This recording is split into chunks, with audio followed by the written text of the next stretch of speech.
అక్కడ దేవుడి సన్నిధిలో యేసుక్రీస్తు చెప్తున్నాడు, మీరు వెళ్ళండి, మీరు వెళ్ళిన వెంటనే మీకు కట్టబడిన ఒక గాడిద పిల్ల మీకు కనబడుతుంది. ఆ గాడిద పిల్ల ఇప్పుడు వరకు ఎవరో కూడా కూర్చోలేదు. చాలా మంది గాడిదని తక్కువ అంచనా వేస్తారు. గాడిదని ఏమంటారు? మొట్టమొదటిగా గాడిద అంటారు. కానీ ఆ గాడిద యెరూషలేము పరిసర ప్రాంతాలలో అంట మనకి ఒక అరెకరము లేదా ఒక ఎకరము లేదా 5 ఎకరాలు ఉంటే ఎంత ఫీల్ అయిపోతామో, ఆ యెరూషలేము పరిసర ప్రాంతాలలో గాడిద ఉన్నవాడు అంత ఆనందిస్తాడంట. ఈ మధ్య కాలంలో ఒక యూనియన్ మీటింగ్ జరిగితే ఒక దైవజనుడు యెరూషలేము వెళ్ళి యెరూషలేము ప్రాంతంలో కొన్ని స్థలాలకి వెళ్ళడానికి మనమైతే ఇక్కడ బైకులు వాడతాం, కార్లు వాడతాం, బస్సులు వాడతాం. అక్కడ ప్రతి ఒక్క వ్యక్తి అంట ఆ గాడిద వాడతాడంట. ఆ గాడిద మీద కూర్చున్నప్పుడు ఆ గాడిద ఎక్కడికైనా తీసుకెళ్ళాలని తీసుకెళ్తాడంట. ఆ గాడిద ఒక వీపు ఏం చేస్తుంది?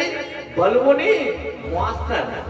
ఏ గడియలో ఏ సమయంలో చూడండి కట్టబడి ఉన్నది. ఇప్పుతుంటే వాళ్ళు అడుగుతున్నారు, ఎందుకు ఈ గాడిద? 6వ వర్షంలో శిష్యులు అంటున్నారు, యేసు ఆజ్ఞాపించినట్లుగా వారితో చెప్పారంట. చెప్పుతుంటే ఆ గాడిద యేసు వద్దకు తోలుకొచ్చారు. 7వ వచనం, తమ బట్టలు దానిపై వేయగా దాని మీద కూర్చున్నను. ఎవరు కూర్చున్నారు? మీకు మీ జీవితాల్లో, మీ బతుకుల్లో, మీ హృదయాల్లో, మీ భుజాలపై వేసి ఉన్నాడా? ఒకసారి ఆలోచించండి,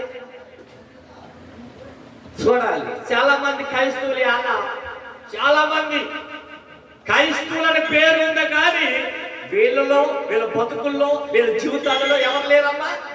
యేసు లేడు. యేసు లేకపోతే బతుకు విలువ ఉండదు. అనేకులు తమ బట్టలు దారి పొడిగిన పరిస్థితి, కొందరు తమ పొలాల్లో నరికిన కొమ్మల పరిస్థితి, మరియు ముండ్లు వెళుతున్నప్పుడు వెనక వచ్చుతున్న వారు జయము ప్రభు పేరున వచ్చేవాడు శుద్ధించబడును గాక. వచ్చుతున్న మన తండ్రి అయిన దావీదు రాజ్యము శుద్ధించబడును గాక. సర్వోన్నతమైన స్థలంలో జయమని కేకలు వేస్తూ ఉండేది. ఈ గాడిద మీద ఎవరున్నారు? ఇప్పుడు యేసు అన్నాడు.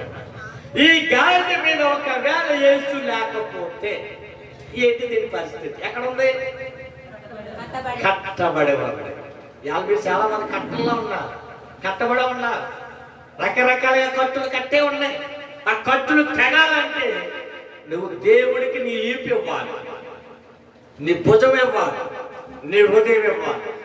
శరీరం నీ దేహం అంతటా దేవుడికి సరెండర్ అయిపోవాలి.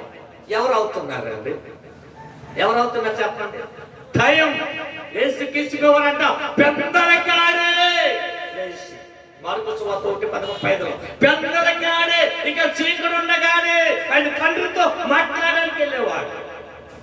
మనం ఇప్పుడు వస్తున్నాం, మనకు సమయం లేదు. చాలా సంఘాలలో యజమానుడికి కోపం ఉండదు, కూలోడికి జీతం ఉండదు. యజమానుడికి ఏముండాలంట? కోపం ఉండాలి. తండ్రి శిక్షిస్తాడు, కుమారుడు ఆరుగుడై ఉండాలి. తండ్రి కొడతాడు, తండ్రి తిడతాడు, తండ్రి గద్దిస్తాడు, తల్లి తిడతాడు, తల్లి గద్దిస్తాడు. ఎందుకో తెలుసా? ఏ తల్లి అయినా ఏ తండ్రి అయినా బిడ్డలు ప్రయోజనం అవ్వాలని తప్ప కక్ష ఎవరికి ఉండదు. మన పిల్లలు ఏసీ ఏదంటున్నాడు? ఇదిగో మీరు వెళ్ళి ఉప్పుకు రండి.